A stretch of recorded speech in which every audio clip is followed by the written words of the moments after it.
Hello and welcome back to FPV Reviews. Today we'll be discussing adverse yaw. This is an unwanted yaw movement when roll movement is commanded or the plane is flown through turbulent air. Fixed-wing aircraft all experience adverse yaw effects in one form or another. Many pilots of sport planes with short wingspans don't have much trouble with it, and for the purpose of sport flying with such RC models, many pilots simply bank and yank, ignoring it completely, letting the vertical stabilizer correct for any unwanted movement in the yaw axis. To better understand it, its effects, peculiarities, and explore solutions, let's first look at exactly how it occurs in the first place. Anytime the wing is producing lift, there is a pressure differential on the top and bottom of the wing.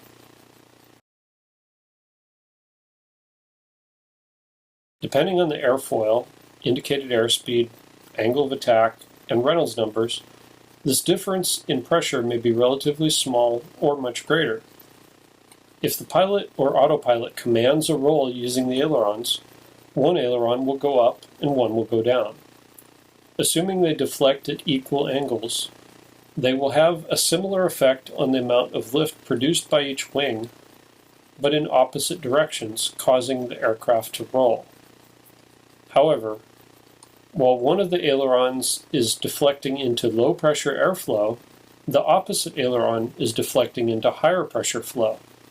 The aileron deflecting into the higher-pressure flow will create a greater amount of drag than the one deflecting into low pressure. And this drag differential will cause the aircraft to yaw in the opposite direction of the roll.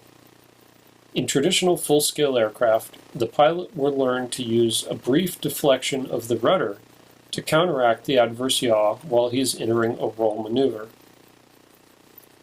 The pilot will again use the rudder together with the ailerons in the opposite direction when bringing the aircraft out of the bank and back to level. The objective is to obtain an entry and an exit of a banked turn and have no side loads felt by the passengers or by the pilot on board the aircraft. This is referred to as a coordinated turn. This is the most efficient way to turn an aircraft and also the most comfortable for the passengers, neither skidding around the turn or slipping into it. The pilot can use a slip indicator instrument, but lacking that can also use the feeling of his or her rear end in the seat of the aircraft to feel the side load component and make adjustments with the rudder. This is where the term seat of your pants flying comes from. In the case of an RC plane with a programmable control system, it's possible to set up an aileron to rudder mix to achieve a similar result with no additional pilot input. In this case, the aileron channel is selected as the master and the rudder channel is selected as the slave. This concept of linking the roll commands and the yaw commands is not unique to RC aircraft, however, as it was also employed to great success in early versions of the air coupe.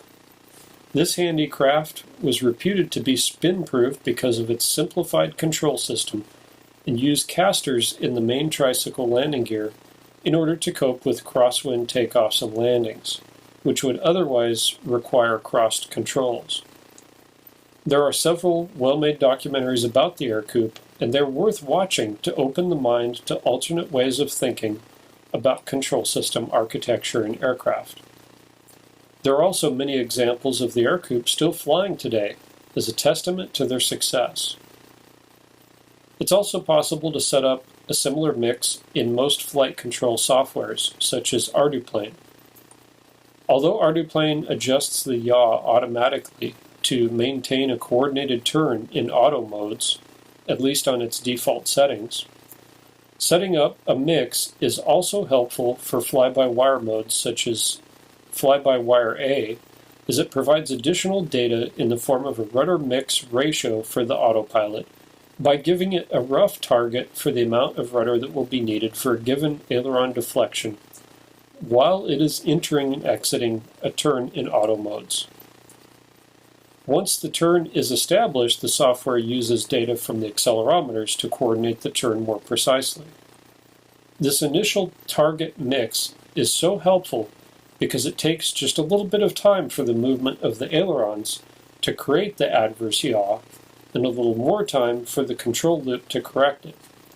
Having a target estimate in the form of rudder mix setting reduces the amount of adverse yaw during this short time period and results in a smoother entry and exit from turns in auto and stabilized modes.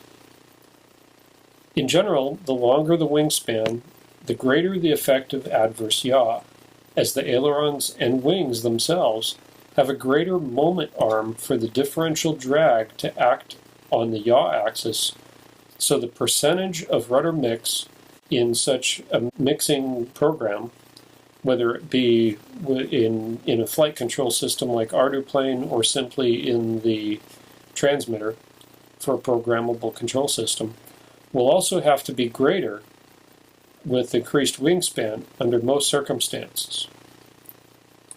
Some aircraft designers have attacked the problem at its source by designing ailerons which can create more drag than normal when deflected upwards and less drag than normal when deflected downwards. This is possible by using a drag-creating device attached to the aileron that is exposed to the airflow when the aileron is deflected upwards, but not downwards. One type is commonly called the Fries aileron after its designer. This is an elegant solution, except for the additional drag that it creates in addition to what is needed to bank the aircraft, and is generally considered a higher price to pay in kinetic energy loss than simply using the rudder. It can be a good alternative when for some reason a rudder cannot be used, or when the pilot's experience level dictates a standalone solution. Another way of counteracting adverse yaw is by modifying the servo geometry so that each aileron has more deflection up than down. This is called aileron differential, and it helps to reduce the effect of adverse yaw, although it introduces another issue in the form of changes to the overall incidence angle between the wing and the horizontal stabilizer, as it changes the overall angle of attack of the wing. It also has the unintended consequence of lowering the overall coefficient of lift, hence of both wings, during entry and exit from turns. The combined effect is similar to giving a slight down elevator command during roll commanded maneuvers, although the effect is usually very slight. For some aircraft that use elevons for roll and pitch control, this is totally unacceptable, as it gives them up elevator every time a roll input is given. Some flying wings with high aspect ratios instead use variable split air brakes, sometimes integrated into the ailerons or elevons, to control yaw and counteract adverse yaw, as they have no vertical stabilizers or rudders. In the case of stealth aircraft such as the B-2 bomber, they use these methods when in friendly airspace. When they need their stealth capabilities, however, they must use alternative methods. Although these methods are classified, they are probably a combination of differential throttle control of at least the outboard 2 of their 4 engines, and a variable geometry of the engine inlets or exhaust restrictors. Of course, this will only work with sufficient engine thrust, so only in cruise flight and only as long as the engines remain 100% operational, hence why they use 2 systems for safety, and only use the thrust differential system when absolutely necessary to maintain their stealth configuration. As aircraft wingspan increases, the effects of adverse yaw are greater, as we mentioned earlier, so most designers use a longer fuselage or larger rudder size to counteract it. At some point, the rudder mix needed for these high aspect ratio aircraft with long spans can exceed 100% of the percentage value of the aileron deflection. And at that point, it becomes necessary to reduce the size or deflection of the ailerons so that they do not overpower the rudder. Some high aspect ratio aircraft have been known to begin a roll maneuver when ailerons are deflected, but then make an uncoordinated turn in the other direction due to adverse yaw, commanding a turn in one direction and ending up turning in the opposite direction. This is a result of having so much adverse yaw and so little rudder authority that the adverse yaw overcomes the roll input. For some very unique aircraft, such as the Scaled Composites Voyager, the usual remedies were not an option, as any increase in tail size would add too much weight. Any additional drag would likewise compromise the critical efficiency of the airframe for its intended goal. In this case, a test pilot may need to find a workaround strategy.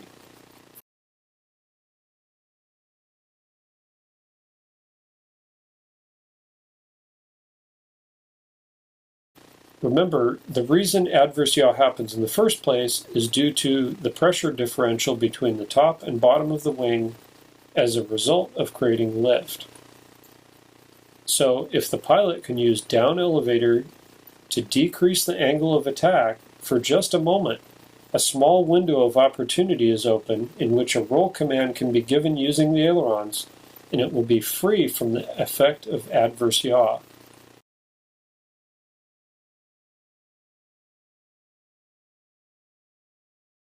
In such aircraft, it's also sometimes practical to limit the use of the ailerons altogether and simply use the rudder to turn the aircraft.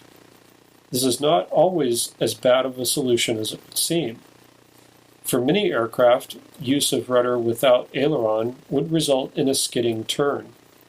However, designs using a healthy amount of dihedral and whose center of aerodynamic pressure is above their center of mass, or CG, in the vertical plane, also have yaw to roll coupling.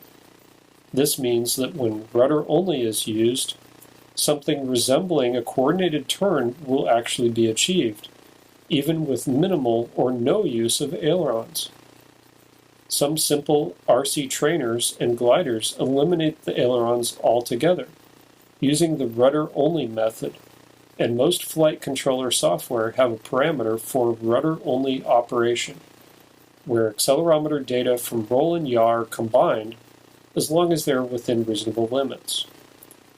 When flying without a flight controller, this gives the novice RC pilot one less control to worry about and accelerates the primary training and learning process.